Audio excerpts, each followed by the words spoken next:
You know, when we notice that among our children we have a problem of drug abuse, we build drug abuse curriculum into our schools, and measurably, repeatedly, in community after community across the United States, drug abuse goes down.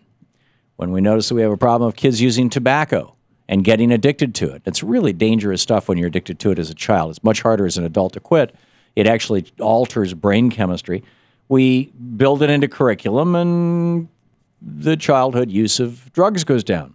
When we notice that we're having explosions of sexually transmitted diseases, HIV, these kind of things, and pregnancy, teenage pregnancy, unwanted pregnancies among our children, we build sex ed into our schools, and we find in state after state that in those states where we do it, that the diseases go down and the pregnancy rate goes down. And in fact, right now, because of widespread sex ed in most states, the national teen rate of unintended pregnancies, births, and abortions have dropped to an all-time record low. But not in Louisiana. In Louisiana, it's against the law to teach sex ed to kids in elementary school, and in beyond elementary school, after 6th grade, you can choose to teach sex ed, but you have to emphasize abstinence, and there are no standard curriculum requirements. Bruno Barron is with us. He's Senior Fellow for Education Policy with the Heartland Institute. Heartland.org is the website. Bruno, welcome to the program. Well, thanks for having me on, Tom. How are you doing? I'm well. So you support Bobby Jindal in saying, no, we're not going to teach our kids, what syphilis is. Well, I wouldn't. Yeah, that's an interesting way to put it. I don't know that is exactly what Jindal's position is. It is. Nor do I necessarily support that you don't teach children what syphilis is. Basically, my position on this is that, and I think this is pretty much would be the position of many conservative governors or conservatives like Jindal, would be that this is an issue that should be entirely elective, up to the parents. And even if parents make some mistakes, even if parents are not, some parents are less informed or less knowledgeable than other parents, this is not the kind of thing that you just mandate or force, because this the kind of thing that parents should have control over. Okay, let me understand this. I'm assuming that you think that basic hygiene should be taught. The understanding that if you wash your hands, you don't get sick. If you brush your teeth, you don't get cavities. That kind of stuff.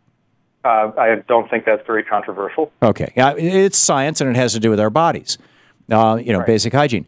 So what's wrong with teaching children, young people, that there is, that people can transmit diseases to each other by having sex or by sexual contact, and that, you probably should think twice about this, and here's what you need to know about it, and here's what the diseases are, and here's what the consequences are. Well, clearly in today's day and age, where people are getting all kinds of sexual imagery from all across the spectrum, socially and everything. I mean, you can't walk by a Super Bowl TV show, a football game, and not get bombarded with this kind of stuff. I think it does make sense that children know what about the imagery that they're seeing. But again, it comes back to is this something that you put into every school? And if you do put it into every school, do you allow parents to opt out, or do you allow parents to have a say in it? And the reason for that is that it's all nice and good to compare this to washing hands and to whether or not to hit yourself on the thumb with a hammer or something like that. Or brush your teeth. Sex education is involving the. It involves sex. It involves sex. And there are various cultural and religious and moral reasons people may want to have a little bit more of a say in that, as to whether or not somebody should know 1 + 1 is 2. I'm not suggesting the teachers should be saying, hey, here's what an orgy is, and here's how much fun they are. I'm suggesting that basic, the mechanics of sex. I mean, what are you afraid of? Why would you not want? And I'm. Talking age appropriate, although I think that age probably has declined over the last decade or two, because I doubt that there's a 10-year-old boy in America now who hasn't seen porn on the internet. And, and isn't that a wonderful situation? Well, that's the situation that we're dealing with. And so if they're seeing porn on the internet and they're recreating it, that might account for the reason why Louisiana right now is having an explosion among second stage syphilis, gonorrhea, and HIV among 12-year-olds. Well, clearly, in terms of the specific statistics of one state or another state, in a situation like that where you have the statistics simply, and again, you're familiar with the specifics of this, and I didn't get a chance to see the specific articles. As I was looking for preparing for the show here, I was looking at sex education science and various different ways that people are teaching this. Well, you should really look at the stats from state to state, because in those states where they teach comprehensive sex education in elementary school, you have lower rates of abortions, you have lower rates of unwanted pregnancies, you have lower rates of gonorrhea, you have lower rates of syphilis, and you have lower rates of HIV/AIDS. That seems like a desirable outcome, even if some people may say, I feel a little uncomfortable with using the word erection around a 12-year-old. Here's a couple of different things having to do with the statistics, and this goes back to a lot of the education statistics that people throw around.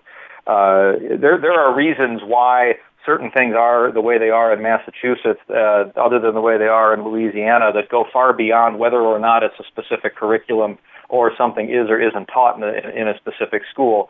The people who defend the public education system monopoly love to point out that places like New York and Massachusetts or the Northeast or Illinois have these different figures, and they love to aggregate figures when it serves to aggregate them, and then when it serves to disaggregate them, they like to disaggregate. But I'm not talking about the quality of their science lab, which reflects the revenue base of their local income tax, property tax. I'm talking about the fact that Louisiana has forbidden by law any education that has to do with sex or sexually transmitted diseases before basically the age of 12 or 13, sixth grade. And after that, they forbid by law the teaching of any kind of education that doesn't primarily emphasize abstinence, which means that ultimately what happens is in junior high schools and high schools, the sex ed course is basically the teacher saying, okay, sex, don't do it. Now, we've checked that off. Now let's talk about math. And you've got, as a consequence of this, in Louisiana, and not just Louisiana, but Louisiana is the low-hanging fruit. It's the worst state in the country. And you have a problem with the kids. Surprise, surprise. I guess, look, from the standpoint of Louisiana, if you were trying to get somebody on the air to say that what Louisiana does is the right thing, and the statistics be damned, this is what they should be doing, I don't think that's a fair characterization of my position. I can't speak for Governor Jindal or the House of Representatives and the Senate that passed that legislation. I think what you're seeing in Louisiana, and I think there's a reasonable middle ground of saying, okay, what is the appropriate sex education? What is but see, they won't even allow that conversation because there is no appropriate sex education in Louisiana. So the question would be, in elementary schools, would be so this would be an interesting part of the study I'd like to see, leaving aside the large aggregated statistics, which, let's put it this way, there may be some correlation and there may be some causation between what Louisiana's laws are and the numbers. I not having read specific science or any other specific things on that, I would concede that there is probably some level of causation and or correlation with their laws, which is probably the most stringent in the country, and their poor results that they're having.